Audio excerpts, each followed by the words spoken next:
You know that feeling, right? That aha moment you get when you're trying to explain something to a friend, and all of a sudden it just clicks for you. Well, turns out that's not just some happy accident. It's actually the very heart of a really powerful way of learning that we're going to dive into today. So what if we could bottle that feeling? What if we built an entire system for learning around that single powerful idea?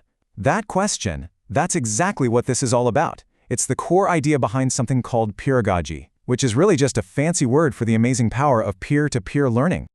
Right. So, let's break down this idea. The power of peers. What does that really mean? Okay, so what is peeragogy really? Well, at its heart, it's all about changing learning from a one-way street, teacher talks, you listen, into this busy, interactive conversation. The really important words here are collaborative, participatory, and shared.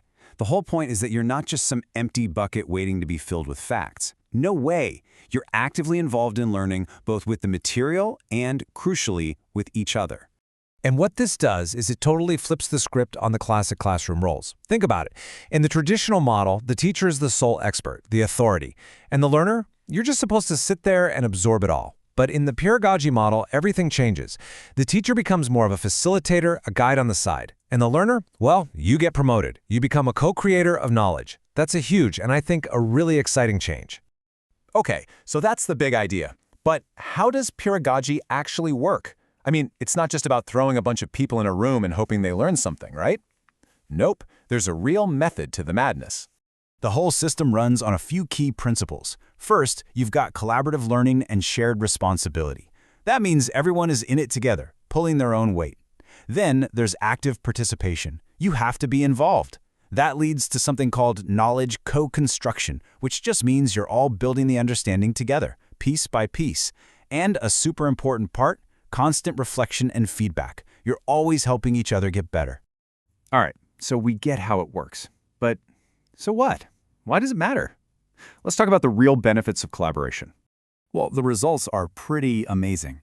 For starters, it just leads to a much deeper understanding. When you know you have to explain an idea to someone else, your brain just kicks into a higher gear. It forces you to organize your thoughts and spot the holes in your own logic. You stop just memorizing facts and you start actually mastering the material. But it goes way beyond that. Look at the other skills you develop: communication, teamwork, critical thinking, confidence.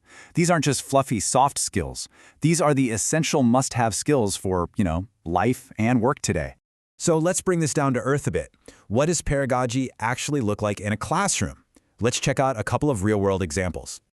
All right, let's start with a subject that gives a lot of people nightmares: algebra. Yeah, it can feel pretty lonely when you're staring at a bunch of X's and Y's. But what happens when you add a peer into that equation? The setup is so simple, but it's genius. You work in pairs.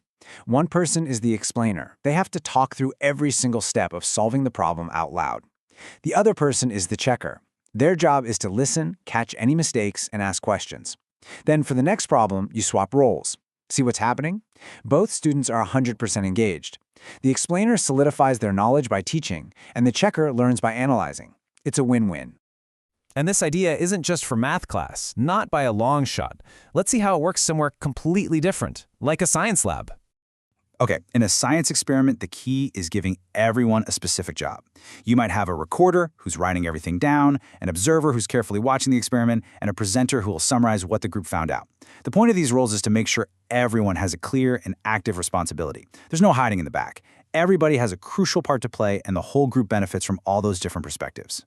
And of course, in today's world, we have all these amazing digital tools that make this stuff even easier.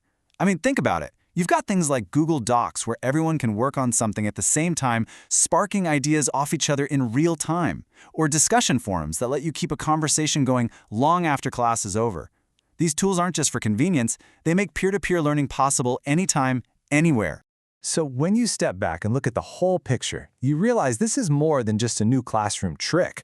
We're talking about a completely reimagined way of looking at learning itself. And this quote just nails it. Learning becomes a social and interactive process. It stops being this quiet, lonely thing you do by yourself and transforms into something that's alive, that's social, that's all about interaction. It becomes a shared experience, which, when you think about it, is how humans have learned things for thousands of years. And really, that's the big takeaway here. Peeragogy isn't just a technique. It's a massive shift in thinking. It's about putting you, the learner, right in the driver's seat of your own education. And in the process, it equips you with those real-world skills, like collaboration and critical thinking, that you are absolutely going to need out there. So, I'll leave you with a question to chew on. Think about your own life. At work, with a hobby, maybe a new skill you're trying to pick up. Where could you use this idea? Who could you team up with to teach and learn from? How could you make your next learning adventure a shared one?